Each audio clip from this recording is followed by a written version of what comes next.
first quarter after a turnover, Centennial gets right to work. Quarterback Connor Zulk in for the score to make it 7-0. Watch this play here now. The play action goes nowhere, but Zulk escapes the pressure, chucks it out to Noah Larson. He'll pick up 40 yards on the passing play all the way down to the 10. Next play, Zulk takes it the rest of the way for the touchdown, and Centennial is up 14-0 just 2 drives into the game. Second quarter, Stillwater shows some life. Nice pass here. Looked like they might get it picked off. Instead, Nick Schlender catches it and goes in for the 45-yard touchdown, cuts the deficit to 14-7, but it was pretty much all Centennial after that. Noah Larson rips off a 21-yard touchdown run. It's 22-7 Cougars after the 2-point conversion. After another turnover, they give it to Larson again here. He rumbles 50 yards all the way down to the 5. 3 plays later, Austin Flushin finishes it off, and Centennial goes on to win 41-14. That's who we are. It has really nothing to do with Stillwater and what we saw. We run the ball. Our game plan is come out and run the ball, you know. So we try to come out and we got rolling right off the bat, working hard in practice all week, and all credit to the line, honestly. They worked their butts off all week, and it showed tonight. Rosemount, the home team against White Bear Lake, were playing in Burnsville due to a flooded field at Rosemount. Christian Grasky was running wild for the Irish. This touchdown made it 28-14 Rosemount in the 4th.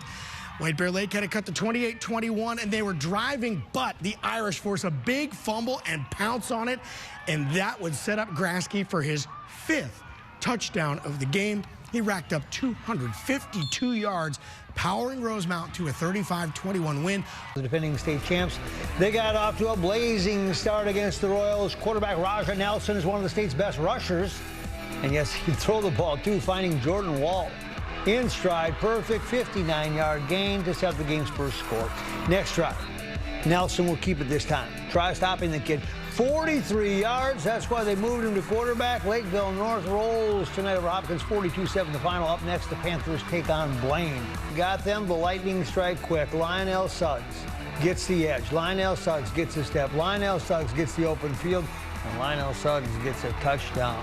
Run of the night. Hornets kept answering and did enough to win. George Sandvin to Hansa Malin. The difference was just 1 point. Edina advances with a 20-19 win over Eastview. Forest Lake traveled to Totino-Grace to face a team that has been playing well the past few weeks. The Tigers have a passing combination that's been effective. Sam Kowalski to Sam Quick, and that's instant offense. Nice. Wow, 6 points. Nick Hand did not have an interception going into last week. Then he picked off Cretin-Derham Hall 3 times and added more tonight. Stays with the ball and creates that turnover. Totino-Grace was then able to salt this away. Dane Morrell scores this next touchdown on a nice move. Totino-Grace beats Forest Lake 41-9. Lambert Brown's Wayzata team was ranked #1 in the state. They never looked back against Eagan tonight. There was Thomas Schmidt finding Luke Bodine for 6. They're balanced. But near the goal line, you know Christian Vassar is going to touch the ball. He did. Does every game for a touchdown. The Trojans have many players that can get to the end zone. Julian Diedrich caught a pass to set up a touchdown. Then they said, well, let's get him the ball. They did. Little inside handoff takes off the edge. Wayzata still unbeaten and playing at high level. They beat Eagan 35-7. The Lakers were hosting Cretin-Derham Hall. Fire Lake up 14-0 the second half. Get it? Fireworks? I get it. The defense kept the Raiders at bay. Watch Blake Whaley.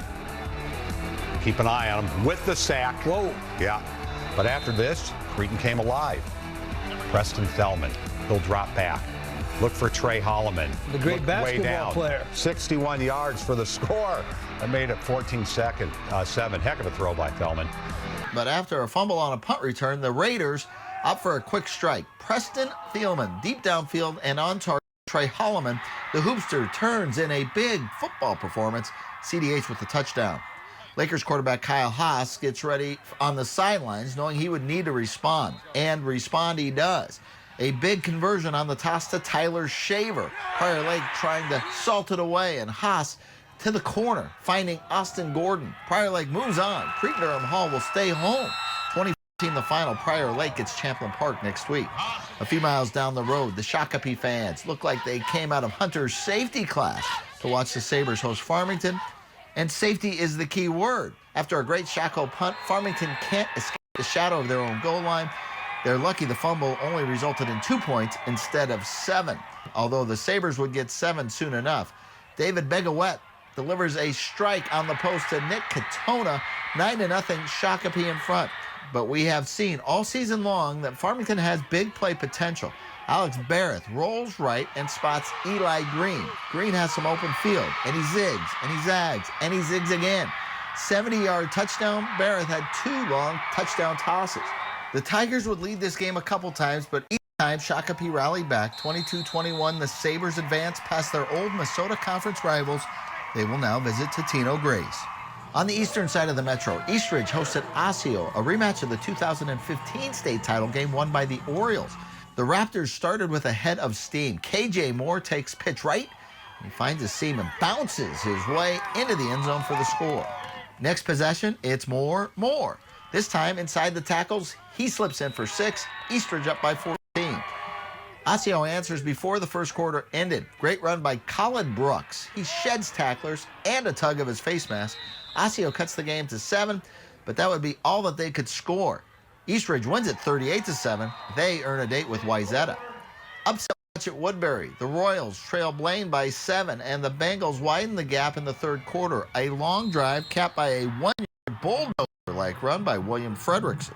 The Royals kept their dauber up, and on the very first play of their next drive, quarterback Charlie Wilson calls his own number. And it is a long-distance call. 75 yards on the score.